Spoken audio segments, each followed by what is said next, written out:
Bienvenue dans l'épisode 4 sur les modulations. Aujourd'hui, tu vas apprendre à composer avec les accords augmentés. Comme d'habitude, on va commencer par une démo que j'ai composée spécifiquement pour la vidéo. Je t'explique tout juste après. C'est parti.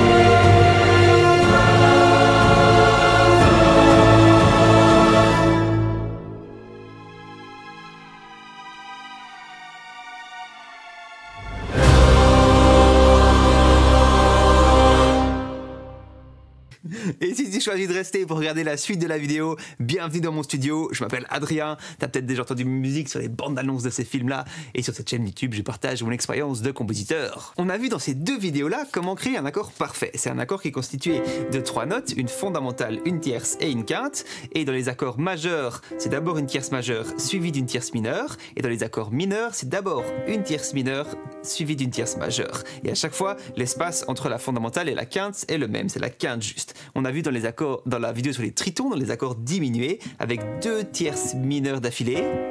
Et ici, ça va être l'inverse. On va faire 2 tierces majeures d'affilée pour créer un accord augmenté. Et donc, on va avoir une quinte qu'on appelle augmentée, hein, parce qu'on a un demi-ton en plus par rapport à la quinte juste. On a vu dans toute la série sur les modulations pour l'instant qu'on pouvait utiliser des ascenseurs de réinterprétation de degrés d'accord, des toboggans de glissement chromatique, des passerelles diminuées septième, et maintenant, les accords augmentés, ça va être des portails de téléportation. Parce qu'on va pouvoir se téléporter dans plein de tonalités différentes grâce au fait que ce sont des accords instables. C'est un peu comme les tritons. On veut aller autre part, cet accord ne peut pas se suffire vraiment à lui-même, on a envie que ça bouge quelque part d'autre. Et donc, je prends mon Do majeur, j'augmente la deuxième tierce de sorte à ce qu'on ait 2 tierces majeures et pour avoir l'accord augmenté. Et à partir de là, si je prends n'importe quelle de ces notes et je l'augmente d'un demi-ton, je la fais glisser chromatiquement d'un demi-ton, je vais arriver sur des nouveaux accords mineurs. Regarde. Do augmenté, Do dièse mineur. Do augmenté, Fa mineur. Do augmenté, La mineur. Et maintenant, si je descends n'importe quelle de ces notes, je vais arriver sur des nouveaux accords majeurs.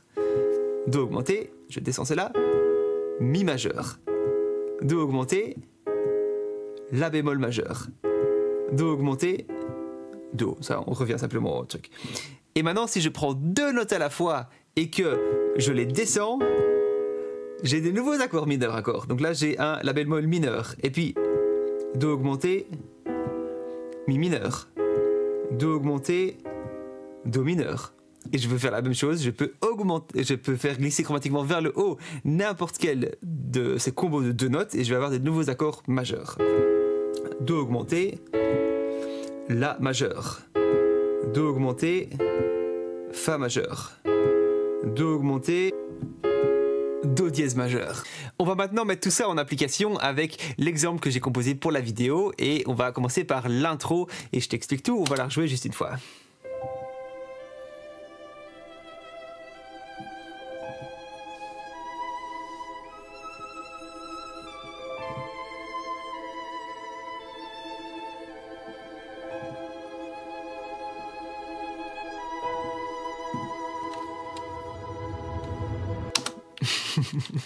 On fera ça après. La première utilisation ici de l'accord augmenté ne nous fait pas vraiment moduler. On passe simplement de Do majeur à La mineur sans vraiment changer le centre tonal. Mais c'était voilà, comme pour montrer une utilisation de cet accord augmenté avec en plus ce petit mouvement chromatique. Pour passer de Do majeur à La mineur. Et donc voilà, notre Do augmenté, il suffit de monter une de ces notes à partir du portail pour arriver sur le La mineur. Une fois que je suis sur le La mineur, eh bien, je réutilise le portail, je redescends, mais là par contre je vais faire une modulation parce que ce Do augmenté va me faire arriver sur un Mi majeur qui n'existe pas dans la gamme de Do majeur. Et à partir de ce Mi majeur, je fais une cadence grand 3 vers 6 ou grand 5 vers petit 1, parce qu'on change de centre tonal, et donc si ton centre tonal tu considères que c'est un petit 1 en mineur, eh bien on fait une modulation à ce moment-là avec une cadence de dominante vers un nouveau centre tonal qui est le La mineur. Et donc je refais une fois Do majeur, Do augmenté, La mineur, Do augmenté, Mi majeur. Voilà, et ensuite on attaque sur la suite. Attention les oreilles.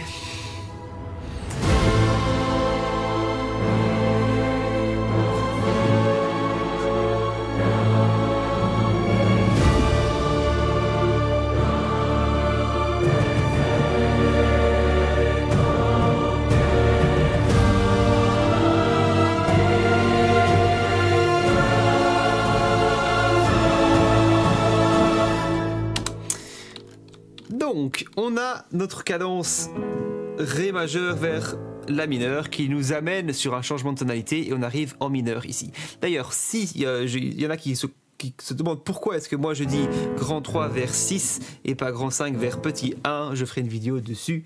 Voilà. Et donc, on est en La mineur. À partir de La mineur, on a vu que à partir du portail, donc à partir des accords augmentés, si on descendait n'importe quelle des notes de l'accord et qu'on en descendait 2, on arrivait sur un accord mineur. Mais donc, on peut faire l'inverse. À partir d'un accord mineur, si on en augmente 2, on arrive sur un accord augmenté. Et donc là, j'augmente cette note-là et cette note-là, et donc on arrive sur le La augmenté. À partir de ce portail, il suffit que je fasse un petit glissement chromatique pour arriver sur Ré mineur. Je suis en Ré mineur et je vais faire la même chose, je vais prendre deux notes et les monter d'un demi-ton, je vais prendre celle-là et celle-là, on les amène ici et ça me donne un accord de Ré augmenté. À partir de mon Ré augmenté, je fais de nouveau un petit portail qui m'amène vers un Sol mineur. Et une fois que je suis sur ce Sol mineur, je vais faire Sol mineur, La augmenté, La majeur. Et ça, pour passer du Sol mineur au La augmenté, La majeur, c'est pas des glissements chromatiques ou des portails, c'est juste que je réinterprète ce Sol mineur via un ascenseur de réinterprétation de degrés d'accord comme ce que moi je considère comme un petit 2, mais donc si tu parles en mineur, ce serait un petit 4. Et à partir de ce petit 2, moi je fais petit 2, grand 3 pour faire cadence vers 6. Et donc c'est l'équivalent d'un petit 4 vers grand 5 vers petit 1. Et donc moi, dans ma tête, c'est petit 2 vers grand 3 vers 6. Et au lieu de faire simplement un accord de La majeur normal, eh bien en fait je fais temporairement un accord augmenté et en fait via ma mélodie j'avais mon Fa qui était déjà là, ici là, le Fa, et en fait c'est pour ça que ça donne d'autant plus envie de faire cet accord de La majeur augmenté. Donc je faisais,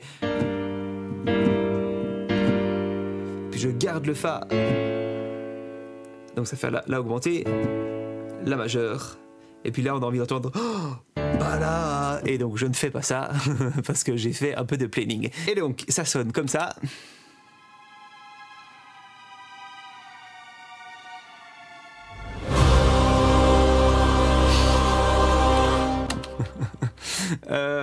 Donc je suis sur mon accord de La majeur et on a vu qu'à partir d'un accord augmenté, si on montait deux notes, on arrivait sur un accord majeur. Si on descendait deux notes, on arrivait sur un accord mineur, qu'importe les notes de l'accord augmenté qu'on utilise. Et bien en fait, à partir d'un accord majeur, je peux donc diminuer deux notes et j'arriverai sur un accord augmenté. Et donc ici, je suis sur mon accord de La majeur, et donc si je descends deux notes, eh bien j'arrive sur un accord augmenté. Ici c'est un accord de Sol dièse augmenté. Et à partir de là, je fais donc mon petit planing. Et là, bam, j'arrive sur Do mineur. Et en fait, quand on fait un glissement chromatique comme ça de toutes les notes de l'accord d'un demi-ton vers le haut ou vers le bas, c'est ce qu'on appelle en fait du harmonic planing. Donc c'est ce que je fais à la fin de la démo.